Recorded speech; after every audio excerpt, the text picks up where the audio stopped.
And thank you for having us here, because I guess this is really the right audience to address these very interesting aspects of data. Actually, our proposal is that it almost never is about data protection. This is a totally misleading term. The really wild things, the really evil things go on a different level. It's like, what do you do with the data that you would inevitably disperse? So let's see how that works. Yeah, this is an algorithm. I mean, most of you have seen algorithms. This is one of the most prominent examples. It's the sieve of Eratosthenes. This algorithm calculates prime numbers. And this is when we study mathematics, for example, we learn that this is how algorithms look like. There is no ethics in it. It's just logic. So there's no arbitrary decisions made if a number is prime or not. It's always the same result. And we could choose another algorithm to calculate prime numbers. It would not affect the outcome of the algorithm. If we read about algorithms nowadays, it's usually about things like that. For example, ranking posts of some measurement of relevancy. So this is obviously something totally different, although it's also called an algorithm. It's like Facebook deciding what top stories would be for me. Certainly, this is not the same thing. There's no logic, no philosophical necessity that I would regard something as relevant, and even less that Facebook would regard something as relevant on my behalf. So we are speaking about something totally different, and this is usually called ethics, and it has to do with something that Immanuel Kant called Werturteil, which is translated with value judgment. So we have the judgment. Someone judges. Someone makes a difference arbitrarily, willingly. And this is what this talk is about. Algorithms that use value judgments, that have value judgments built in. Yeah. And I will bring you a couple of 100 years back to this guy. He's called Erasmus Montanus. It's an old satirical play by Ludwig Holberg. Why would I speak about him when we're all about data and the future, or at least the present? This guy, he traveled to the university, and he came back to his family. They were all peasants. They were simple people. And he told them what they were, who they were. He went up to a guy. Are you able to stand on one leg? Well, yeah, the guy was able to stand on one leg. Can you cluck like a hen? Well, yeah, the guy was able to cluck like a hen. Ergo, you are a hen. And that peasant got all frustrated and sad, because I'm not a hen. But how do I actually persuade you that I'm not a hen? Because I've not got the power of the word, but I'm not a hen. And you say I'm a hen. And I agree with the picture you're painting of me. I'm able to stand on one leg. I can cluck like a hen. But I'm not a hen. So finally, he sort of agrees with all the friends around him. There's a difference. I'm unable to lay eggs. Oh, okay. Great. So there's a difference. But where do I tell people that I'm different? Where do we go when Google says Google knows who I am to tell them that I'm not who Google thinks I am? I mean, it's even worse. The story goes on. Erasmus then answers, well, yeah, then you are not a hen, you are a rooster. So, and this is exactly how Google reacts. You have Google Ad Preferences. I don't know if you know that switch. You can access that on your Google profile if you have a Google Mail account. And Google tells you what you are targeted against. For example, I can see that I'm targeted for luxury cars. I would never buy one, so I can object that, and Google would respect that. But all the other things that would pop up in respect to my reaction, I can't influence. And I had a nice example this morning. While I was sitting in the speaker's lounge and used the provided internet connection, suddenly I got all the ads that Facebook and Google displayed in Spanish. So obviously some routing error occurred that was hidden, and suddenly these targeting algorithms misjudged my location and switched to another language. And obviously I had no chance to object that. I had no chance to change the preset that would suddenly make me a Spanish-speaking person. I don't speak a word Spanish, so that really went wrong in a way. And this is exactly the story of Holberg. And yeah, it's us being classified as roosters more often than we would like to be. There's very, I would say, very serious applications to that aspect. This is, I mean, this is a bone. This is a joint of two bones and a knee, obviously. And this is not an X-ray, although it looks like one. It's a MRI. MRI is a imaging technology that is totally different from X-rays. It's not a physical image that is directly casting a shadow on some film. It's mediated through data, through algorithms.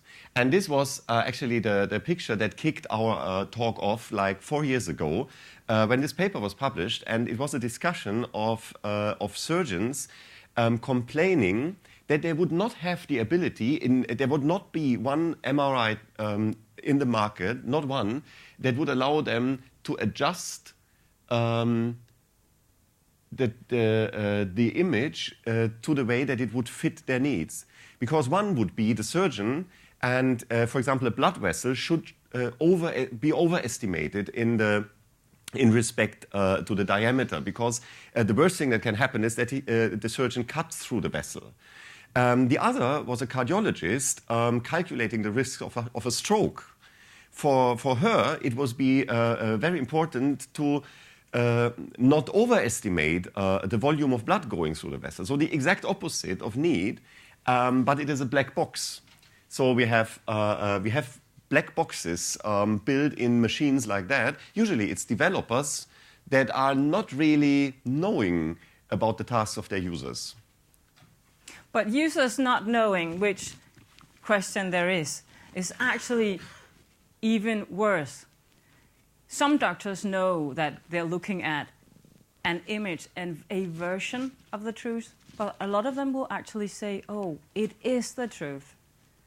They expect to see that picture and its bone and its tissue, and that's how it really is. It's reality. They don't know that there's a question to be asked.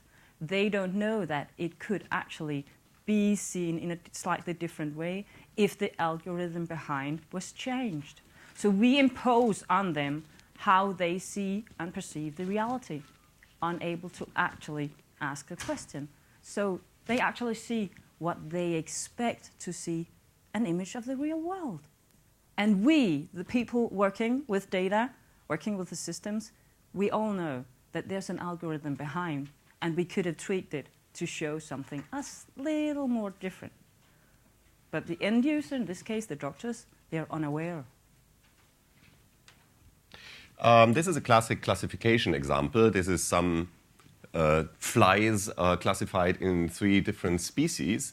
And so you see the green, the blue, and the red ones. And obviously you can easily find another classifier that would cut in that respect. So we would have, more centrally based classification of the blue ones here, and these would be then taken into the green ones and the like.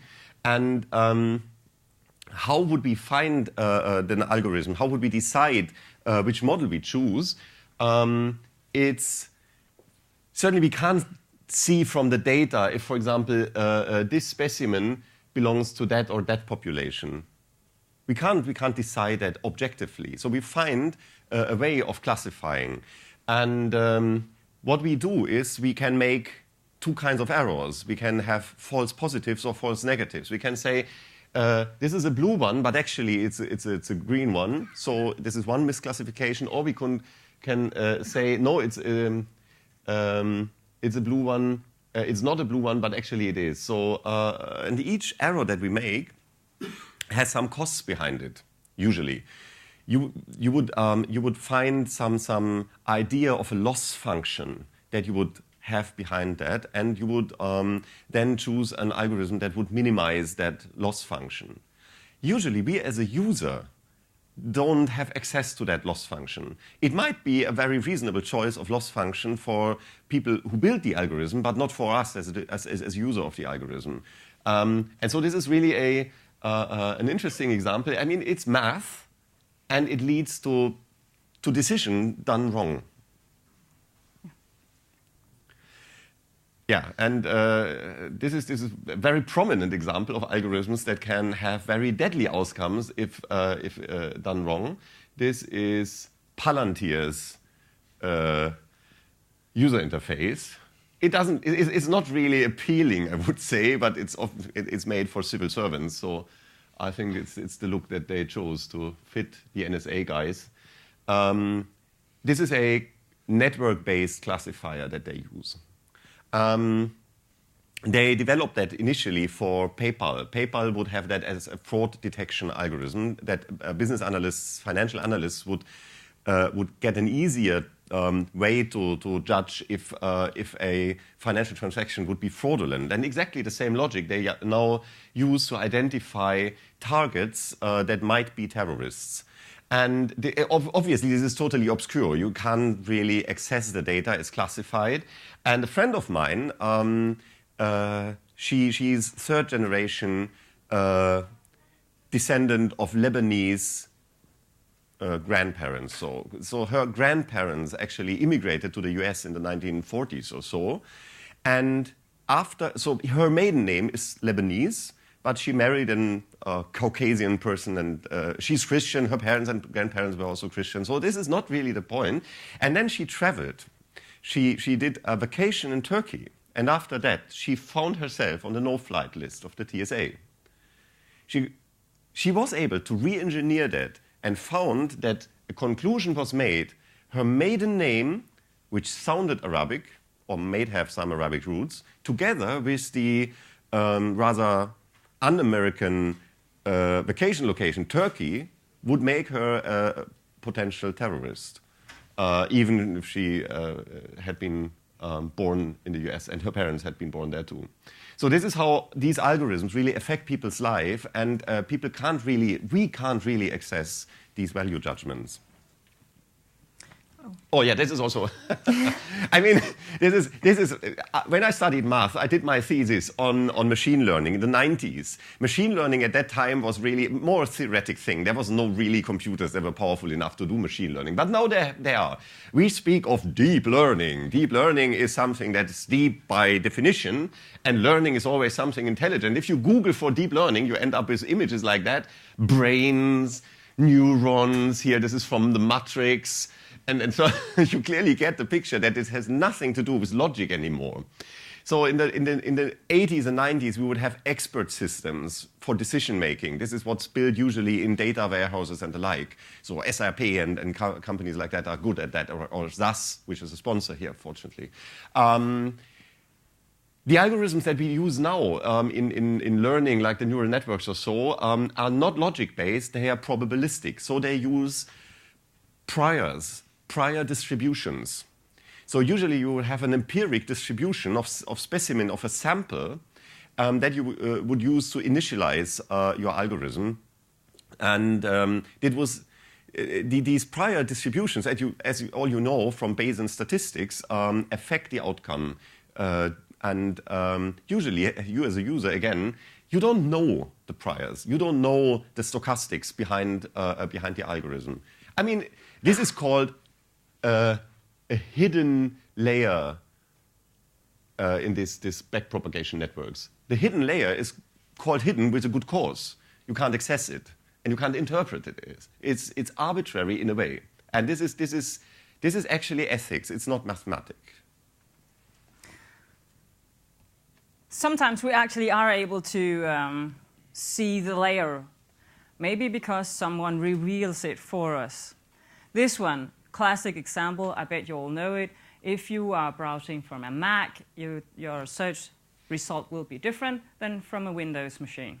Okay, pretty basic. But still, someone has decided that Mac users are a different kind of persons than a Windows user, without telling us. And we only know so because someone found out and sort of broadcasted it. Actually, I've been working with a car company recently. So if I ask Google right now who I am around 55 years old. I know, I'm not there yet. I'm a male. Obviously, I'm not. And I'm interested in cars. Yeah, well, they sort of transport me from A to B. But that's the profile, because I have been doing this work, so I have been researching cars. How do I tell Google that I really am female and not that old and not interested in cars? And if I do so, I actually have to voluntarily give some personal information in order to correct their mistake. But what if I'm not interested in giving that information in the first place? So the entire idea that someone tries to guess who we are also makes the way we perceive the world different. If I have a news feed and that news site sort of keeps track of which news I read, so they can service me better, I will show you only the news that you're interested in, because you always read about this. Certainly 80% of the news that you will see is about that topic. And I'm actually making you a little bit more stupid. Because as you've just seen all the news, you might, by some chance, click on different themes once in a while, right? But I'm doing it as a service. I'm just not telling you that I'm controlling the perception of the world. I mean, this example was chosen with a purpose. On that side, it's actually not a Mac. It's Internet Explorer version 6. And that's the Mozilla on my Debian. So this is Windows versus Linux. And well, the decision is it's about hacking an iPhone. And here you would get mainstream media crap.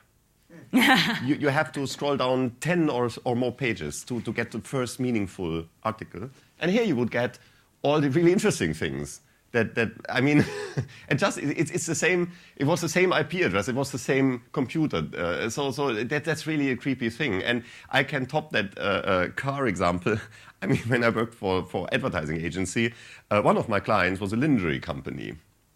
Don't ask. Don't ask. And they didn't decide me as a female.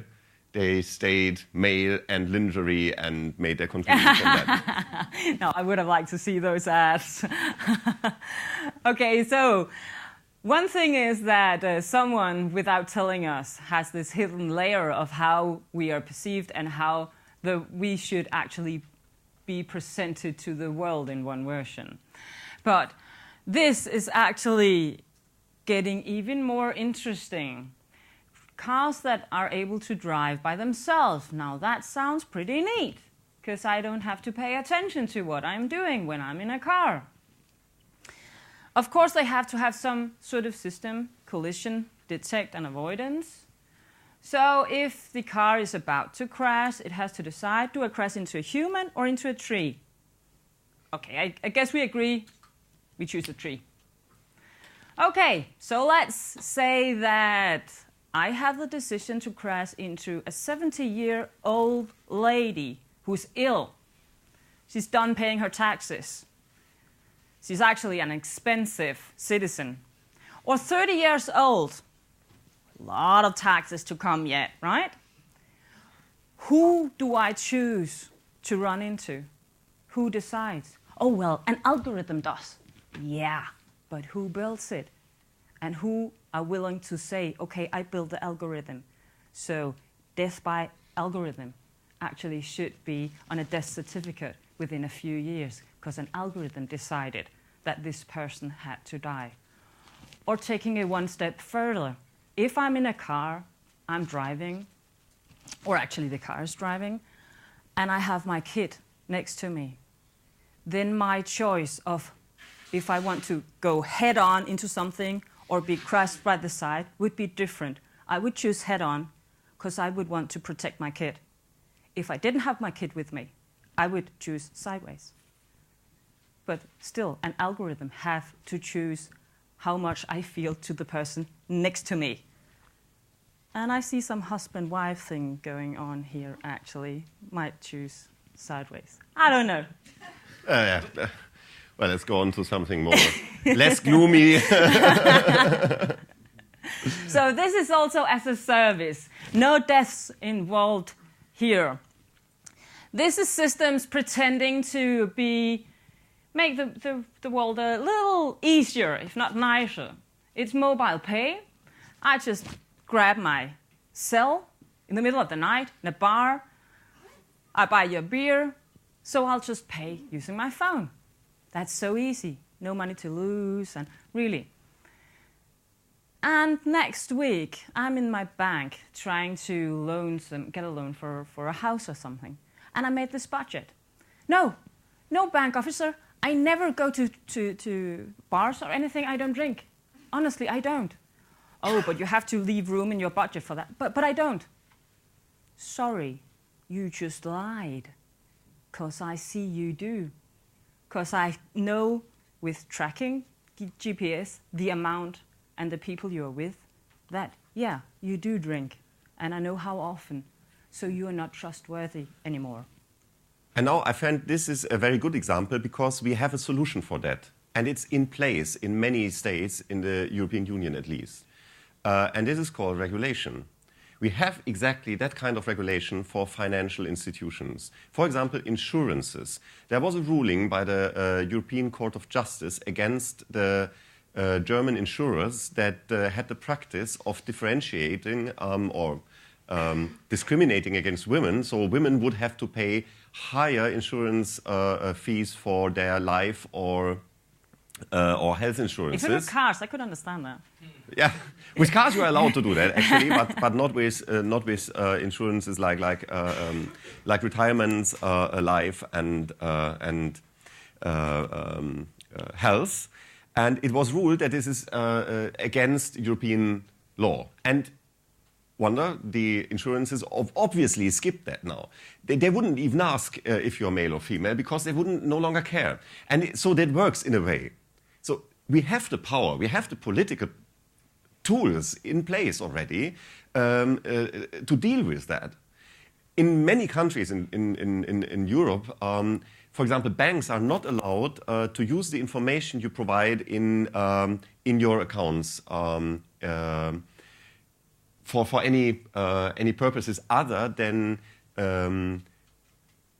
making possible the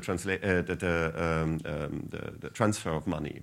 So this is, for example, in Germany. In Germany, banks just are not allowed to use this data. But the minute you move it from the bank system into an app, you're sort of... I mean, this is the interesting thing about Facebook, Google, and the like, that would somehow manage to avoid European laws. Yeah. Yeah, and this is certainly an interesting thing. So everyone knows that. I mean, I've been denied getting a credit card, for example, after something happened. I had a fraudulent withdrawal on my account. I objected to that. Everything was booked back, but I was flagged as potential credit risk. So I was among these being denied a bank account. No, you think that's why you were blacklisted. Well, as I say, it is regulated market. So in that case, with banks, I usually have the right to see why that happened. And they would have to make it open to me, transparent. So we have algorithmic valuation. So we get valuated as people. We get a price tag on us. And it becomes more interesting even with the quantified self. Self-tracking is a nice thing. You have my sleep pattern this is not from yesterday. So you see, I'm quite good sleeper, actually, if I have the time. And And the interesting thing is, if you start quantifying things about yourself, I mean, what's left? It's even more than an image that we create. It's really cutting things from the outside to the inside and becoming more and more algorithmically mapped into something that we have to deal with. For example, counting the steps that we make with Fitbit or Jawbone or other tracking devices, you have a variance from one device to the next about usually it ranges like 20%. So Strava would track, I don't know, 20% less than Jawbone. This is about the number. And I looked into that. Why did that happen? It's not that they're doing that wrongly. It's just because the concept of what a step is not the same for these two companies. So what a step is, we have an image in our heads what a step is. It's a convention. It's a word. It's not a mathematical concept. But to have it in a tracker, you have to operationalize it. You have to find a mathematical formula to translate that. And that is an arbitrary step. And it becomes obvious if you use quantified self things. Yeah, and I can only recommend that we have the link then in our presentation for you. It's Sarah Watson's nice design thinking novel about paternalistic things. So when her refrigerator would refuse to serve her a beer because she would be judged pregnant, even she knew that she wasn't. I mean, this is what we will end up with Internet of Things that are done in those corporate silos, proprietary, closed shops like Apple Home or Google Nest or so. I mean, when Google decides that there's a fire going on at our home with Google Nest, how would we object to that? Or in this case, she was unable to open the fridge to get a beer, and the groceries delivered to her contained apple or orange juice, because everybody knows that pregnant people drink that, and vitamins for pregnant people, and watching the commercials at her TV contained things to do with getting a baby. Okay, that's one thing, because where do you actually go and say, wait, hey, I'm not pregnant? Another thing is, what if she were and she lost her baby? Where do you go say, no, thank you. You're actually hurting me right now. I don't want to see those commercials right now. And this is another a nice approach. It was in TechCrunch by a Finnish born designer Jano Koponen, and he proposed algorithmic angels. So this is meta. It's algorithms dealing with algorithmic decisions on your behalf. We would have called that intelligent agents back then, and I guess we will have Siri-like devices to take some of the responsibilities, because we couldn't expect that everyone is skilled enough, even if people would have the chance to fine-tune the algorithmic decisions, even if we would open up all these black boxes. I mean, how many people would have the time and the knowledge to really deal with that? And here is the suggestion to have like meta-algorithms doing that in people's behalf. So you would have some presets. You would say, I want always to be targeted as a male person of that age or so, and the algorithmic angel then would take what is needed to get that image done. Fine. So this is our suggestion. We would actually, I suggested that at the last page of every analysis you build as an analyst or data scientist or whatever, you include this flag, like in a TV or electrical devices, telling the users of the analysis, I used these data, I collected them from these sources, I cleansed them in this way, I used this software tool, because maybe the software is also biasing my result. So you could actually read the methods and the tools to get a better understanding of the analysis or the frame behind the analysis. in order to make it transparent, what you're looking at. That's one suggestion of actually bringing you the awareness. And it's actually much less utopian than it might sound, because in scientific papers, we already do that. We usually would have an appendix that would tell people that was the sampling method, that would be the significance levels, that would be the decision-making things like classifiers or so. So we would open the methods. And what we would demand as a good practice for people using statistical methods is exactly the same way that they do in sciences. Yeah, and that's another approach. I find that interesting is ingress. Is anyone playing Ingress in here? Yay! Great. Some at least. I mean, Ingress is also it's 2012. We don't do that anymore. I mean, it's really, really old-fashioned tool. Our parents had played Ingress, I guess.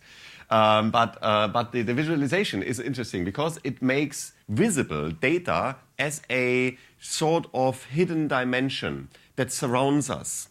It's like we have a data body that we can't usually see, like we wouldn't see the electromagnetic radiation that is caused by the Wi-Fi here. But we could visualize it. And visualizing means augmented reality. Augmented reality is actually showing data superposed on what we call the real world. So it becomes part of the real world in a visible way. So I think that's a good approach in educating people, that there is this hidden data dimension, and we can also visualize all the ethical, the arbitrary things in the same way, I guess. This could be used as educating people towards the layer of data in our world, I agree. I also find that this also, in some sort, disposes of the term privacy. Some of you in here are playing Ingress. You're sort of seeing it as a game. So, in this game, I walk to a place, I'm playing a soldier-ish.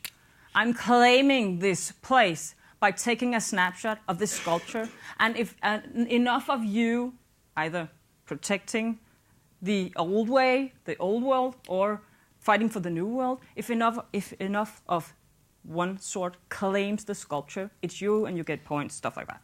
Okay? What I'm actually Google, because they built Ingress, Google is learning me to tell you voluntarily where I am. At the moment, it's a sculpture I'm taking a picture of. But what if next level would be the friends I'm with, tagging my friends? And next level will be, show me your living room. And I'll just picture scan, oh, you've got a couch from IKEA. Suddenly, forget all about ethics and privacy, because the next generation, could be my kids, they don't care. It's gamification. It's fun. I can do it with my friends. I can level up.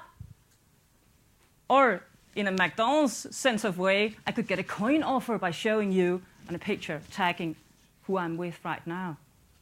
So I don't care. It's not like our kids, the next generation, gave up on privacy. They never claimed it. And I mean, this is the honeypot thing, you know, crowdsourcing the ethics. This is really even worse than doing it yourself. Well, and that's I would say that's the scope that we would like to introduce now into a discussion. We have, I guess, some minutes left. Yeah, we've got about 10 minutes for Q&A. Brilliant. Well, thanks, and yeah, hope to tell you more now.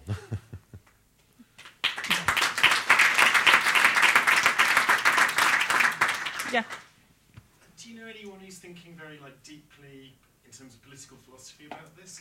Because it's lots of little anecdotes and examples, but is there anyone with a good vision of how we should structure society? The vision should eventually be that the people working with data, we have to have some sort of ethical view. Like doctors have this medical oath. How do I do my job? And how do I actually use the trust? And on the other hand, yeah, you'll get your time. On the other hand, we have to raise awareness that everyone uses data, and I mean everyone, like 3 years old. Everyone have to be taught and educated that the world as it is presented to you, it's not a representative view of the world. So we have to raise that awareness. So we will get there, I think. I think it's even. I think we should go further. We should demand more. So first, what we learned in cryptography from the early times on, and when I studied that in university, we were really educated to open the algorithms that we use. So a crypto algorithm that is not published transparently would almost certainly not be safe. So one example that we were told in university was public key cryptography, which is a great thing, was just invented at that time. And public key cryptography is very prone to an attack vector. It's called elliptic curves. It's pretending some numbers that you use as a key being random, but they are not. They are very easily to, if you know the curves formula, you can easily re-engineer that and decrypt the message. And now 25 years or 30 years later, 25 actually, this is exactly what we find in Snowden's cheesy PowerPoint charts. So what we were told then is really making sense. So if RSA, the inventors, Rivers, Shamir, and Edelman, would have been clear about what calculation method they would use, but they did not. They did not publish that. They would just tell us, take these numbers and they will be safe. And they were not, because the NSA at that time forced them or told them to use their elliptic curve algorithm. So, and this is exactly what you can avoid. If you open things up, that doesn't mean you give away all your proprietary knowledge, but you should make things hackable. What's not getting hacked is never getting safe. And this is for algorithms, especially in cars or other Internet of Things devices, where it gets really physical with things. We need to have people hacking into the things and seeing how the security in these things works, how the ethics is really built into these. And this is the main postulation, I would say, in the direction to Brussels.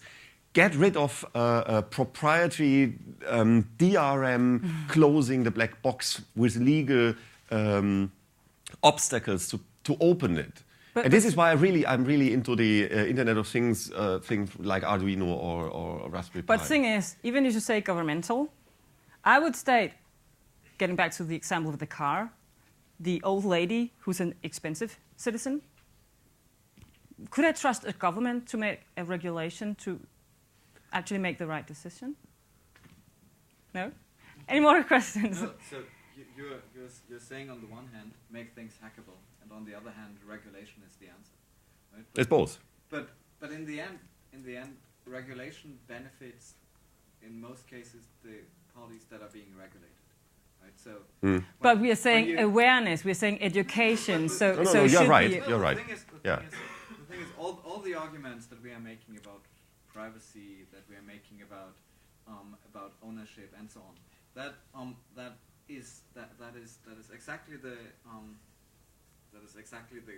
argumentative gunpowder that Deutsche Telekom and so on need to call their commissar in Brussels and say, hey, can't you make a regulation to keep all these stupid Americans out, and please also these crazy hackers, because they really make our business more complicated. Well, actually, I'm quite fond of politics, as some might know.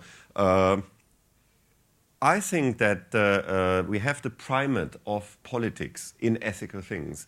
This is from the times of Aristotle, and especially after Second World War, what Hannah Arendt, for example, sketched as good practices in a democracy would be that we really differentiate, that we really separate economic decisions from ethic decisions. So it's not the purpose of a corporation to act ethically correct.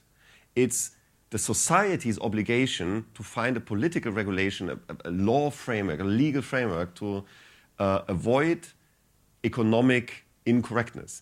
I'm completely fond of that. So I really trust political decision-making in that respect. If we have minorities, protection, and the like. So if it is always a majority vote, we would end up in a corporate-dominated world like you sketch now. I don't see that actually happen. I see that finally we have, like with TTIP, for example, the free trade agreement, so we have a good discussion about that now.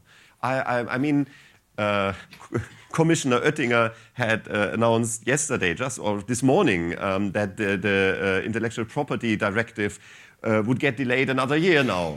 I think that is a good thing. It's a good sign that the discussion finally takes place, and people are really, really getting into that discussion. It's broader than it ever has been. So, and I really like that, and I trust our institutions to find that. I mean, this is certainly not a really libertarian way of seeing things, but I trust our institutions in that respect. I mean, somehow. Yeah. One more question. Open data costs versus benefits of having it available. For example, I have all the taxi trips in New York for last year.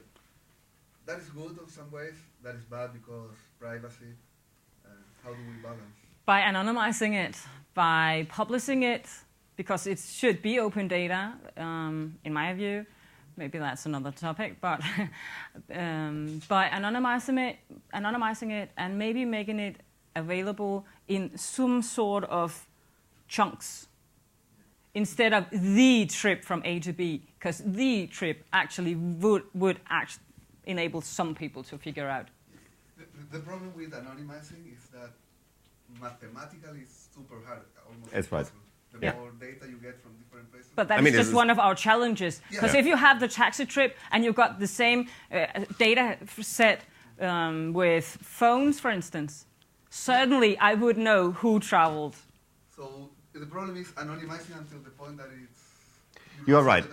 I'm completely with you. I mean, I do my living de-anonymizing data, in a way.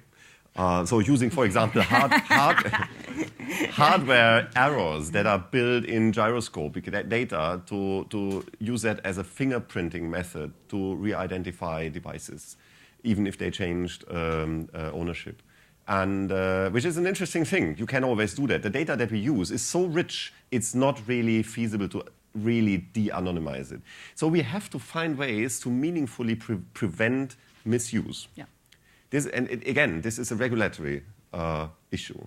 We really have to prevent economic misuse. This is the most important thing. And the second is, well, most other kinds of misuse that are lying in the open. We can't prevent any form of misuse, obviously, but we can narrow it very much down, I would say. And then, I mean, it might not become so difficult. I mean, for whom is it a problem if I know the taxi trips? For me, certainly not. I'm a white guy.